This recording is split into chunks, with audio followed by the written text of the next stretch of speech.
What's going on? It is the more handsome half of 2 hours, no traffic. This is going to be our 24-hour later reaction to the Brooklyn Nets comeback win over the Milwaukee Bucks at home in Game 5. Now, before I get started, there are many great Nets personalities on Twitter, but tonight I am honored to be joined by one of the most popular accounts going, Nets Depicted by Spongebob, and that account is ran by Mr. Will Hanley himself. Will, what's shaking, you old sea urchin? Bro, what's going on, Spencer? Long time, no talk, well, little talk. I'm so happy to be back on with you, and I don't think we could be reacting to a better Nets game. Will, what Will is referring to, he said little talk. Me and Will are part of an elite group of Nets Twitter. I run the Fireside Nets account. Will's got Nets Depicted by SpongeBob, Talking Nets, Doug Barrick. There are countless others, but we're a very close-knit group, and us Nets insiders, we got to stick together. Well, it's like the Illuminati of Nets Twitter, I feel like, at this point. It's So like, should I not talk about it? I mean, I think you can talk about it. I just think, I don't know. It's like, Yeah, I won't elaborate any further, but Will said it best. We had an epic roller coaster of a game last night. The first half, everything seemed lost. Immediately, you can tell that James Harden, who gave it a go on his bum hamstring, he wasn't 100% James Harden. He couldn't drive, couldn't get to the rim. His step back was off. He just looked like a slug out there. I mean, what was your impression of Harden in that first half? yeah, I mean, I know, it's just crazy. Like, it's more than 24 hours now, but waking up yesterday thinking that Harden was going to be out, you're having the conversation like, all right, like what is this team going to look like when it's just Durant? And it's Durant versus a pretty defensively dominant big three. I mean, they can show him a lot of different looks. So, if anybody was going to be able to do it, it was Durant. But, God, you're just thinking to yourself, like, how is he going to pull this off? And then Harden slowly I actually say rapidly, really in sports terms, starts flying up the doubtful, questionable. He's in, and like I don't know if I've ever seen anything like that. And I think he got upgraded to questionable, and basically the vibe started to turn like no, like he's actually gonna play tonight. When I was on lunch break at work, and I was like ready to run through a brick wall. Like I was like, this is gonna be incredible. And I'll tell you what, we give athletes a lot of flack, for not necessarily playing when we think they should and resting for long terms on injury. I mean, the Nets players have gotten it during this season, and we just see it. We see it all across sports. Like guys like, oh, if I was out there, I'd play on a broken ankle, and if I tear my labrum, I'm still going to be out there and play it. But you have to give credit when it does happen. And James Harden, you're 100% right, probably shouldn't have been out there. But he said, if I can be out there, at least, and he played, 42 minutes? 43 minutes, yeah. 43 minutes as basically a decoy. But he said, if I can go out there, I'm going to do whatever I can to help. And he played great, especially post defense on Giannis, which, oh my God, I could write a college thesis on what I think about Giannis and Antetokounmpo right now. But played great post defense on Giannis. Was a great facilitator, great passer, and he basically eliminated the Bucks' opportunity to just blitz Durant on defense because nobody in their right mind was going to leave Harden wide open. So, I just give Harden all the credit in the world for being out there. Yeah, I was shocked when he came out. I think that Nets fans were pumped that he played, but also we had that fear in the back of our minds. I hope this isn't an Anthony Davis situation where he comes back and then he's just done. He's just flat out finished. Luckily, we didn't get that. Harden played 43 minutes, no setbacks. He is going to play in Game 6. This was a heroic effort on his part, but he wasn't the star of this game, Will. Kevin fucking Durant. I mean, every time I think this guy is the best basketball player I've ever seen, he does something else that I've never seen another guy do. 49 points, 17 rebounds, 10 assists. I think he had 2 steals and 3 blocks in there. But he basically took on the entire Milwaukee Bucks team by himself in that fourth quarter and beat him.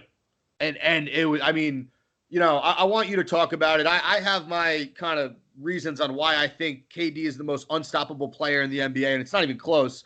But what were you thinking watching him just go to work every single possession against the Bucks in that game? I mean, if you put every able human being in a room and you said, who's the best at basketball? Kevin Durant is standing up. He is the best basketball player on the planet right now, and he plays for the Brooklyn Nets. Sit down, LeBron. Absolutely. Listen, I don't know what to tell you. If you're honestly going to sit here and debate with me that at this moment on June 16th, 2021, that LeBron James is better than Kevin Durant, the answer is no. It's just not correct. And we could talk about legacy and this and rings and all that. That's fine. But I'm talking about today. I'm talking about right now.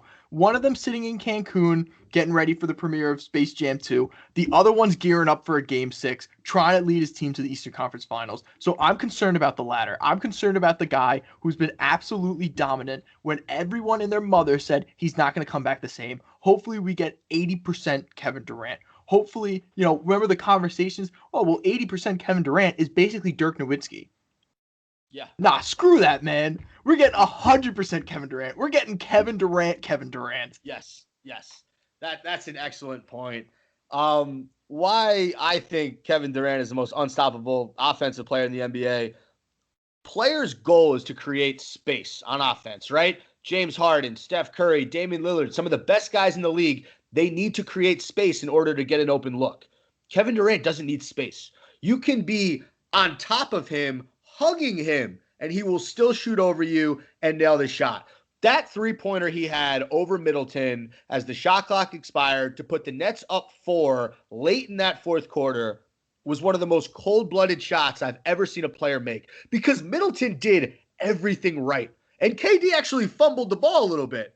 But just to come up, hit that shot, he hit everything in that game. I think he missed a total of 7 shots, Will, and he played 48 minutes. He was 16 of 23 or 17 of 24, one of those numbers. It was insane. It was absolutely insane. I mean, oh my God. I mean, just looking back on it, I hope we just realize as a Nets fan, as a Nets community, how lucky we are. Because I'm assuming, I love basketball. And Spencer, I know you love basketball too. So we're used to seeing performances like this. But it was always some guy on a team that we didn't care about playing against another team that we didn't care about. Yes. And we loved it because we were basketball fans. But it feels so much different when it's your team. And when Kevin Durant scores, the score for your team goes up. That was one of the greatest. It might be the greatest individual performance in Nets history. It might have been last game. I don't know. You know what I mean? There might be some history buffs that tell me, well, no, actually, Jason Kidd or Dr. J, maybe. I don't want to discount that. But I just know in my knowledge, that was the greatest. It was one of the greatest moments in his career. Greatest moment in Brooklyn Nets career, I'll say that. Nets in general, maybe, but oh my gosh. Look, I mean, but you're 100% right. You're 100% right. I grew up watching Jason Kidd. He never had a 49-point triple-double in the playoffs. He just didn't. He's not capable of that. It was the greatest performance I've ever seen from a Brooklyn Net or a New Jersey Net in my lifetime. I actually happened to be at the game. I had the privilege of going, and first of all, that was one of the most anxious I've ever been at a playoff game. I mean, the Nets were shit through 2.5 quarters. They really played awful. All their role players stunk, with the exception of Jeff Green and Blake Griffin. Joe Harris, man, could we get into that for a second? I mean, he's cold right now. It's Alaska in Joe Harris's mind because he can't hit a basket to do anything. I mean, everyone's ripping on him. They're tearing. Why are we paying him this much? It's a little bit crazy to give Joe so much shit for a cold streak, but it is coming at the worst time in the season. It's tough because before this season, Joe Harris was like, he's a grown man, he's a basketball player, so don't misinterpret what I'm saying. But like the whole Joe Harris story, it was cute. When he was in a cold streak, everyone was like, all right. But when he was hot, you were like, man, look at this guy. We got him off the trash heap from Cleveland, and he's one of the greatest shooters in the NBA. He had a fantastic regular season, but now he gets paid, and then we look at how much we're paying him. And when he's hot and he makes his shots, we say, good, that's what we need out of you. That's what you're paid for. When he's bad, we say, okay, so the good times are good, but the bad times are terrible. And he had a good first round. You know, I hope people don't realize that. Like, I think that was a game 2 against Boston. He shot what, like 6 threes in the first half and just completely bulldozed them.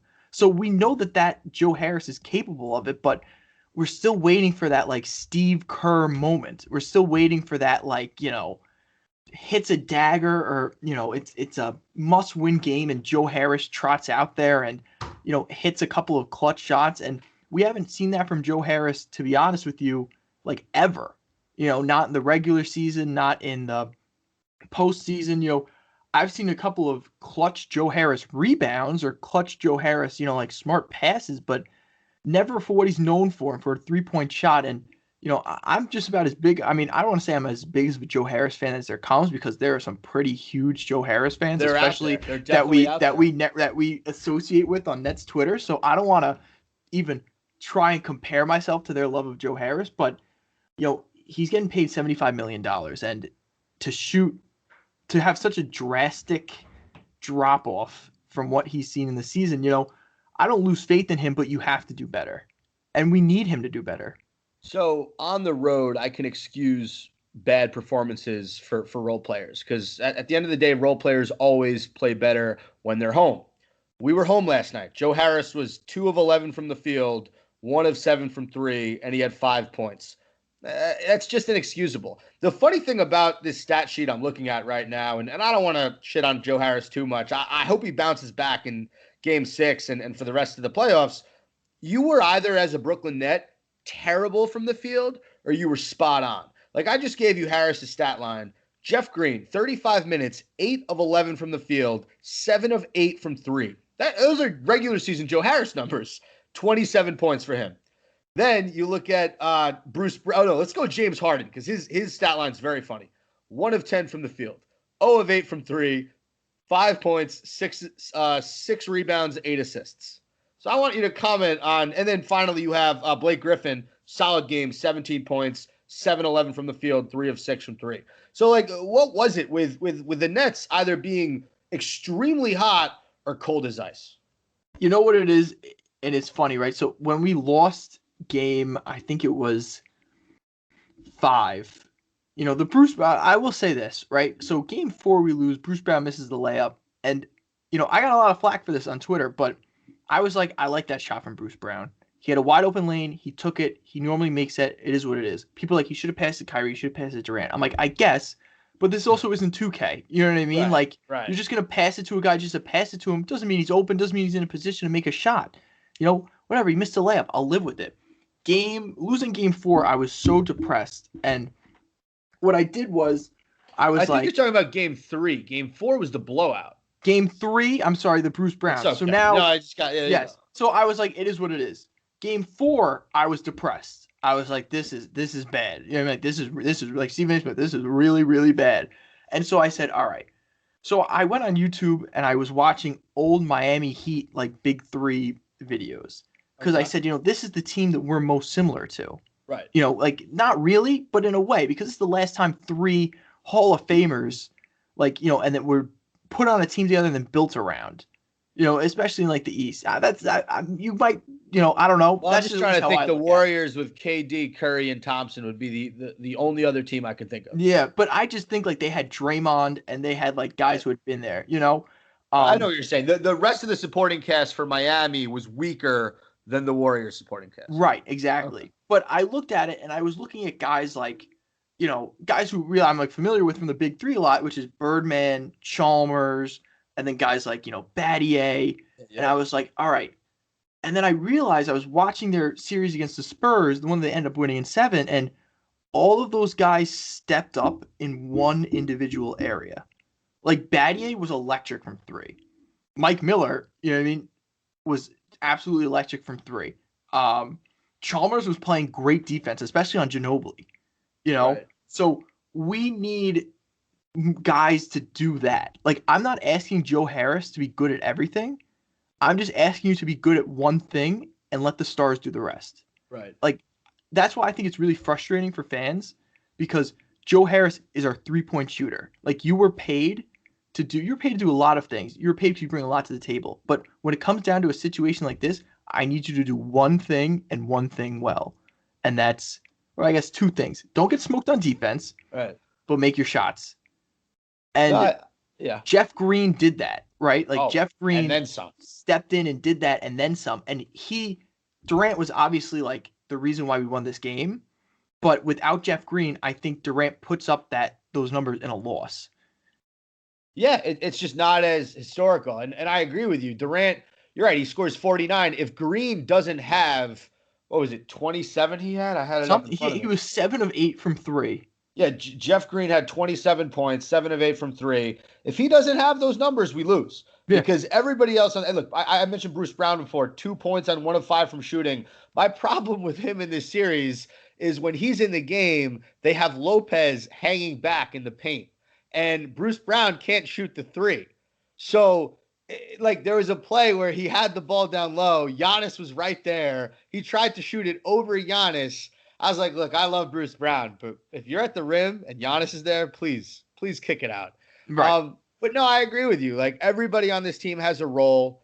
If you're Blake Griffin, your role is you're the muscle and you should hit open shots if you got him, right? We're not asking Blake Griffin to go for 25 and 10. No. Go for 16 and 8, Blake, and play some solid defense on Giannis. Draw a few offensive fouls. If you're Jeff Green, hit open shots. For some reason, Jeff Green gets more wide open than anybody on this team. So hit open shots. The one guy we haven't brought up yet, and he was absolutely, if you want to talk about the third most important player in that game, it was Landry Shamet for the Nets. He came in, he gave them some huge minutes, some big shots. He hit a baseline 3 at one point from a pass from KD. Right in the last 2 or 3 games, he has been better than Joe Harris, and that's not something that I thought I'd be saying to you right now at this point in the season, Will.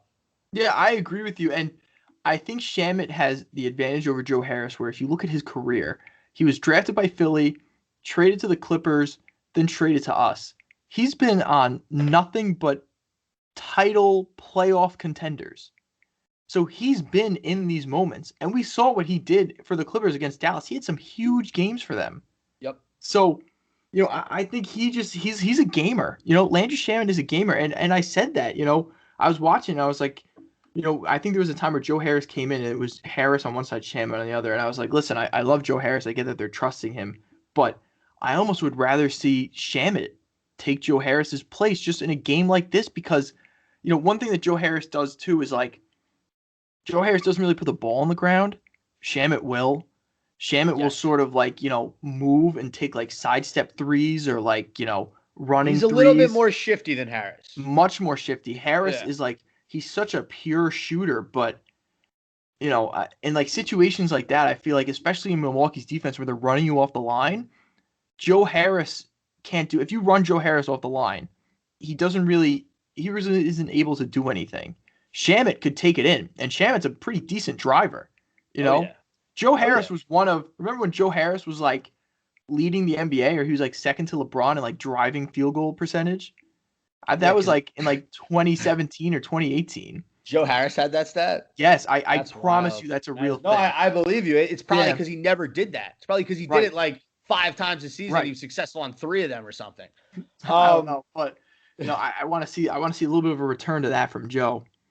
Yeah, no, I'm with you. 9 points for Shamet, 3 of 5 from the field, and he had some big fourth quarter shots. On the flip side, Will, Milwaukee, they were in control for 2.5 quarters. It fell apart for them in the middle of that third quarter when the Nets went on the run. They were abysmal in the fourth quarter. I mean, Giannis turning the ball over, missing free throws, the fadeaway he took when James Harden was covering him, where he could have literally walked to the basket, but instead he faded away over Harden, who's what, 6'3", 6'4", Harden? Yeah, it was 6 inches shorter. It was just, I mean, I don't think Budenholzer is going to be the coach of this team if they lose the series. What did you make of the Bucks' epic collapse in that final quarter and a half? I think a lot of it has to come down to coaching. I feel like I get into this thing when we're in the playoffs where like I'm very ride or die. You know what I mean? So like especially I feel like I had a lot of respect for the Bucks coming in, and maybe it's just gamemanship or not, but my respect has slowly been fading, especially when we went into Milwaukee and PJ Tucker was doing, everything that he was doing. And then like Giannis like hurting Kyrie, which I'm sure wasn't intentional, but like just like what are you doing? You know what I mean? Like you're a professional athlete. Like you've been in that situation 110 times before. Like, I don't want to say you intentionally tried to hurt his ankle, but I feel like you definitely trying to rough him up. And then, I don't know. They'll be like up like 3, and then Giannis is like flexing on like Alizé Johnson and stuff, which like I don't know. Like you flex on like Reggie Perry, but Yeah. then like you have Harden who's 6 inches shorter than you on one hamstring, and you can't take it to the basket. And Yeah. also too, while we're talking about Giannis, like you're the defensive player of the year. You can't go guard Kevin Durant. I think he's going to get eaten alive if he tries to stay with KD. I don't think he can And cover him. I I think think he he's going knows to that foul out of too. the game immediately. And I know he knows that too. And I know Budenholzer, I know everybody else knows it. Well, did you hear the press conference? They asked him about it, and he's like, "Oh yeah, if my number's called upon, I mean, I'll cover him. Yeah, I'm a great. I want the challenge or whatever." Dude, You want we the watched that challenge. movie. Yeah. Game one, we watched that happen. KD cooked him. Game two, same result. And by the way, Defensive Player of the Year, Giannis Antetokounmpo, posterized by Blake Griffin in Game two. Did not know that was still a thing. That Blake Griffin can posterize you at this age. But no, he does not really want to guard KD because he knows KD will score 60 on him. Listen, I don't want to make any, how do I want to finish this sentence? Get him. I Will. don't want to make back. any. I'm not a hot take artist at all. You know what I mean? But when I think of Giannis, the F word starts to come up a little bit. I don't know which word you're talking about. The first, his first letter is F, second letter is R, last letter is D. Fraud. Yes. Okay, yeah. See, it took me a while, but no. Yeah. I don't think For a two-time MVP, for as many MVPs as Steph Curry, a defensive player of the year, I don't know. I just don't see it. If you're a Bucks fan, you don't like. How are you comfortable with your superstar player who can't shoot free throws? He's 50% from the line. He can't shoot free throws. The guy takes 3-pointers almost as a test in games because he has such an unnatural shooting motion that opposing teams are like, yeah, man, you want to go 2 of 8 from 3? We'll be fine with that. I've never seen a superstar so limited in his ability. It seems the only place he can score is around the rim, and he does it with the best of him. Don't get me wrong. That's why Giannis is a superstar, because if he goes to the rim 50 to 60% of the time, he's either going to get fouled or he's going to make the shot. I don't think there's anybody else in the league like that. No. At the same time, I mean the free throws, the lack of shooting, that I would never want my best player to be that, I guess, limited in some capacities of their game. And then you think of a guy like the Sixers have with Ben Simmons. It's a much greater extent because Simmons actually won't shoot for threes, but it's the same concept with the limitations. Yeah, well, it's funny. I saw a thing right there, like, what's the difference between Westbrook, Ben Simmons, and Giannis, right? Ben Simmons is a bad shooter, and he knows it, so he doesn't shoot. Right. Russell Westbrook is a bad shooter, and he doesn't know it, so he shoots. Giannis is a bad shooter, and he knows it, but he still shoots. I like that. That's pretty good. So I just, I don't know. Listen, if you look at their big three compared to our big three, they're the antithesis of us.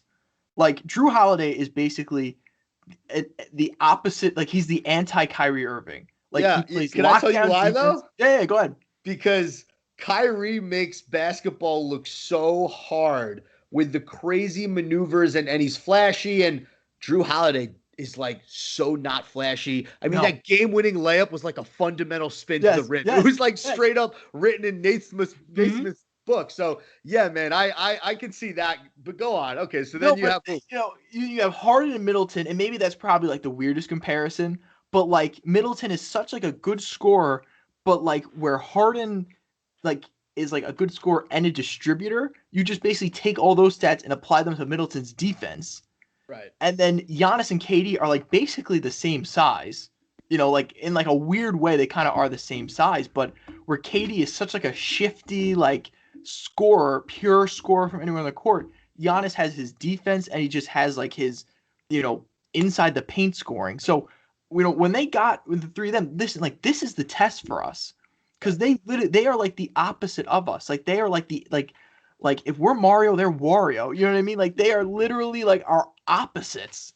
So, like there are doodle bobs, you know what I mean? Like it is just You said Doodle Bob. I was thinking of the SpongeBob where he has like a bad side to him. You remember that one? yes, yes, yes. There you They're go. us. That's them. And so it's just very interesting to see, because this series in a lot of ways has really gone to hell because, Kyrie's hurt, Harden isn't what he is, and Durant is playing. But it's just crazy just to think about how good the three of them are. And, I don't know. I could go on and on about Giannis, and I really do respect Drew Holiday. And I think my respect for Middleton has grown a lot because Yes. I feel like Middleton, you always saw Middleton put up these numbers. But as someone who doesn't watch the Milwaukee Bucks every game, I was like, oh, like that, like Middleton really built like that? And he is. Like Middleton is an excellent defender and an excellent scorer. And I always saw his name come up on the All-Star ballots, and I was always like, yeah, like Chris Middleton? But yeah, like Chris Middleton is that good. He's an assassin, Middleton, right? Like he has a smoothness to his game where I was watching that live, and when he would go up with a shot, I would know when it was in. I'd be like, oh, that's in. Yeah, he got that off. All right, so the series is 3-2. We go to Milwaukee for Game 6. Harden will be available. No Kyrie. KD coming off a 48-minute game. Give me your predictions. Nets depicted by SpongeBob. I think honestly, I think a lot of it's going to come down to the refs. I think we're going to see a more improved James Harden just as time goes on. It continues to rehab and shake off the rust a little bit. I mean, he really hasn't played in a while, so I get the one game. You're coming back in like such an intense environment, so I get it. But I don't think KD's gonna be able to do that in Milwaukee. Just especially the way that the refs have been calling the game, like the way they've allowed PJ Tucker to defend. We really got out to if we had one advantage when we were losing by 15 in the first three quarters, is everyone was in foul trouble. And then come towards the end of the game, everyone really had to be sort of hands off because a lot of guys were getting close to fouling out. I mean, Drew Holiday had 3 fouls in the first half. That's Right. not happening in Milwaukee. You Yeah. know, so Harden was smart to draw those, but I don't think he's getting those calls in Milwaukee. So I think this series goes the distance. I Okay. really do. I yeah. I pick the Nets every single time I do these predictions, but this is the one time where I think I'd have to agree with you. And I don't know how the Nets come into Milwaukee with the physical play that the refs will allow. For some reason, like Durant in that game 4, he was rattled. He had a bad game in game 4. I think Tucker's going to get away with a lot. I think you will see Giannis on KD a little bit. I don't think it's going to be as effective, but I just think that KD is going to be frustrated. I can see the Bucks winning this game. Nets make it close, but say it's a 10-point win for the Bucks. Game 7, I think we both like the Nets' chances there. Yeah, it's been a fun series so far. I mean, there was a moment in that third game where we thought we could go up 3-0. We thought, hey, this series is over. Drew Holiday said not so fast. Joe Harris and Bruce Brown said not so fast, and we lost that game. Game 4 we lose by a lot. Game 5 we come back in historic fashion, and now we have a Game 6 in Milwaukee. So we'll see what happens. But Will, I really appreciate you jumping on tonight to talk Nets. The one thing I was going to ask you before you go, Of course. if the Nets win the championship, could you and I get together, have a beer or two, and listen to Sweet Victory? Oh, 100%, bro. If when we're at the championship crate, I'm gonna be having a boombox. I'm gonna be blasting that thing down Flatbush. Are you kidding me? Absolutely. But we gotta beat Milwaukee first. We got to beat We Milwaukee gotta beat first. Milwaukee first. 2 hours, no traffic. This was our 24-hour later reaction to that Nets comeback win over the Bucks. Thank you very much for listening, and have a good night.